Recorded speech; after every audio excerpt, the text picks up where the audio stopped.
ಎಲ್ಲರಿಗೂ ನಮಸ್ಕಾರ. ತಮ್ಮ ಅತ್ಯಮೂಲ್ಯವಾದಂತಹ ಸಮಯವನ್ನು ನೀಡಿ ಈ ಕಾರ್ಯಕ್ರಮಕ್ಕೆ ಬಂದಿರೋಂತಹ ನಿಮ್ಮೆಲ್ಲರಿಗೂ ಕೂಡ ನನ್ನ ನಮಸ್ಕಾರಗಳು. ವೇದಿಕೆಯಲ್ಲಿ ಅಧ್ಯಕ್ಷತೆಯನ್ನು ವಹಿಸಿಕೊಂಡ ಗೀತಾಚಾರ್ಯ ಅವರಿಗೂ ಮತ್ತು ಮಾನ್ಯ ಕುಲಪತಿಗಳಾದಂತಹ ರಮೇಶ್ ಸರ್ ಅವರಿಗೂ ಮತ್ತು ವೇದಿಕೆಯ ಮೇಲೆ ಅಲಂಕರಿಸಿದಂತಹ ಎಲ್ಲ ಗಣ್ಯ ವ್ಯಕ್ತಿಗಳಿಗೂ ಕೂಡ ನನ್ನ ನಮಸ್ಕಾರಗಳು. ಮತ್ತು ವೇದಿಕೆಯ ಕೇಂದ್ರ ಬಿಂದುವಾದಂತಹ ಡಾಕ್ಟರ್ CR ಗೋಪಾಲ್ ಸರ್ ಅವರಿಗೂ ಕೂಡ ನನ್ನ ನಮನಗಳು. ಮತ್ತು ನನ್ನ ಒಂದು ಕೃತಜ್ಞತೆಯನ್ನು ಸಲ್ಲಿಸೋಕ್ಕೆ ಇಷ್ಟಪಡ್ತೀನಿ. ನಮ್ಮ ನಿವೃತ್ತ ಪಬ್ಲಿಕೇಶನ್ ಅವರ ಮುಖ್ಯಸ್ಥರಾದಂತಹ ರಮೇಶ್ ಸರ್ ಅವರಿಗೆ ಮತ್ತು ಬೆಂಗಳೂರು ಯೂನಿವರ್ಸಿಟಿ ಸೋಷಿಯಲ್ ವರ್ಕ್ ಮತ್ತು ಅಲ್ಯೂಮಿನಿಯಂ ಅಸೋಸಿಯೇಷನ್ ಮತ್ತು ಸಮಾಜ ಕಾರ್ಯ ವಿಭಾಗ ಡಾಕ್ಟರ್ ಮನಮೋಹನ್ ಸಿಂಗ್ ಬೆಂಗಳೂರು ವಿಶ್ವವಿದ್ಯಾನಿಲಯ ಇವರಿಗೆ ನನ್ನ ಒಂದು ಕೃತಜ್ಞತೆಯನ್ನು ಸಲ್ಲಿಸೋಕ್ಕೆ ಇಷ್ಟಪಡ್ತೀನಿ. ಯಾಕೆಂದರೆ ನಾನು ಒಂದು ಬರೆದಂಥ ಒಂದು ಚಿಕ್ಕ ಒಂದು ಕೃತಿ ಈ ಮಟ್ಟಕ್ಕೆ ಈ ಎಲ್ಲ ಹಿರಿಯರ ಸಮ್ಮುಖದಲ್ಲಿ ಬಂದು ಕುಳಿತುಕೊಳ್ಳೋದಕ್ಕೆ ಒಂದು ಕಾರಣಕರ್ತರು ಅಂದರೆ ರಮೇಶ್ ಸರ್.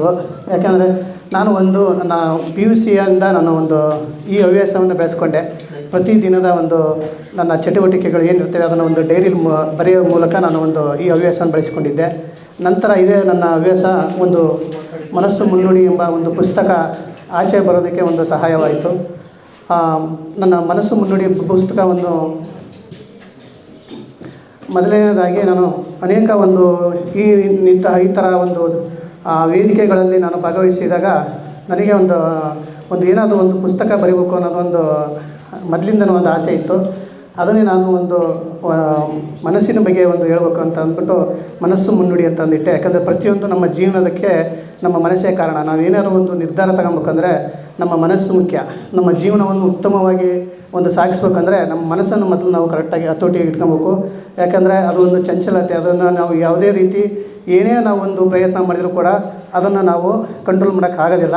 ಆದರೆ ಅದನ್ನು ಕೆಲವೊಂದು ವಿಧಗಳ ಮುಖಾಂತರ ಕಂಟ್ರೋಲ್ ಮಾಡಿ ನಮ್ಮ ಜೀವನವನ್ನು ಸುಗಮವಾಗಿ ನಡೆಸ್ಬೋದು ಅಂತ ಮನಸ್ಸಿನ ಬಗ್ಗೆ ಬರೆದಿದ್ದೀನಿ. ಮತ್ತು ಬದುಕು ಬಗ್ಗೆ ಅದರೊಳಗೆ 3 ಭಾಗವನ್ನು ಮಾಡಿದ್ದೀನಿ. ಬದುಕು ಅಂತಂದರೆ ಬದುಕಲು ಕಲಿ ಮತ್ತು ಬದುಕಲಿ ನಲಿ ಅಂತ. ಅಂದರೆ ಪ್ರತಿಯೊಬ್ಬರಲ್ಲೂ ಕೂಡ ಸಾಕಷ್ಟು ಇರುತ್ತೆ. ಸಾಕಷ್ಟು ಇದ್ದರೂ ಕೂಡ ನಾವು ನಮ್ಮ ಹತ್ರ ಇಲ್ಲದೆ ಇರೋದನ್ನು ನಾವು ನೋಡಿ ನಮ್ಮ ಜೀವನವನ್ನು ಹಾಳು ಮಾಡ್ಕೊತ ಇರ್ತೀವಿ. ಯಾವತ್ತೂ ನಾವು ಖುಷಿಯಾಗಿರೋಕ್ಕೆ ಆಗೋದೇ ಇಲ್ಲ. ಕೇವಲ ಬರೀ ನಾವು ಇನ್ನೊಬ್ಬರು ನೋಡಿ ಅಥವಾ ಇನ್ನೊಬ್ಬರನ್ನ ಅವ್ರು ಚೆನ್ನಾಗಿದ್ದಾರೆ ಇವ್ರು ಚೆನ್ನಾಗಿದ್ದಾರೆ ಅಂತ ಅದನ್ನು ನೋಡ್ಕೊಂಡೆ ನಮ್ಮ ಜೀವನವನ್ನು ನಾವು ವ್ಯರ್ಥ ಮಾಡ್ತಾ ಇರ್ತೀವಿ. ಅದೇ ರೀತಿ ಸಂಬಂಧಗಳು ಅಂದರೆ ನಾನು ಈಗ ಹೆಚ್ಚಾಗಿ ನಾನು ಹಿರಿಯರ ಬಗ್ಗೆ ತಗೊಂಡಿದ್ದೀನಿ. ಹಿರಿಯರು ಅಂತಂದರೆ ಈಗ ಅತಿ ಹೆಚ್ಚುಗಳು ನಾವು ನೋಡ್ಬೋದು. ಅನಾಥಾಶ್ರಮ ಮತ್ತು ವೃದ್ಧಾಶ್ರಮಗಳು ಹೆಚ್ಚಿಗೆ ಆಗ್ತಾ ಇದ್ದಾವೆ. ಯಾಕೆ ಅಂತ ನೋಡಿದಾಗ ಇಲ್ಲಿ ನಮ್ಮ ಏನು ನಮ್ಮ ಈ ಕುಟುಂಬದಲ್ಲಿ ಅವ್ರು ಏನು ನಮ್ಮ ಹಿರಿಯರ ಬಗ್ಗೆ ಕಾಳಜಿ ಆಗಲಿ, ಅವರ ಬಗ್ಗೆ ಅವರ ಮೌಲ್ಯಗಳಾಗಲಿ ಯಾರಿಗೂ ಗೊತ್ತಾಗ್ತಾ ಇಲ್ಲ. ನಾವು ಅದನ್ನು ಫಸ್ಟ್ ಮೊದಲನೇದಾಗಿ ನಮ್ಮ ಸಂಬಂಧಗಳ ಮೌಲ್ಯವನ್ನು ತಿಳ್ಕೊಬೇಕು ಅನ್ನೋದು ನನ್ನ ಹಿತದೃಷ್ಟಿಯಿಂದ ಈ ಪುಸ್ತಕವನ್ನು ಬರೆದಿದ್ದೀನಿ.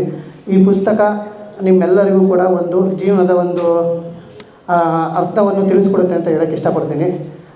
ಈ ವೇದಿಕೆಯನ್ನು ಮಾಡಿಕೊಟ್ಟಂತಹ ನಮ್ಮ ರಮೇಶ್ ಸರಿಗೂ ವಂದಿಸುತ್ತಾ ಮತ್ತು ವೇದಿಕೆ ಮೇಲೆ ಇರುವಂತಹ ಗಣ್ಯ ವ್ಯಕ್ತಿಗಳಿಗೂ ಕೂಡ ನನ್ನ ವಂದನೆಗಳನ್ನು ಹೇಳ್ತಾ ನನ್ನ ಮಾತನ್ನು ಮುಗಿಸ್ತೀನಿ.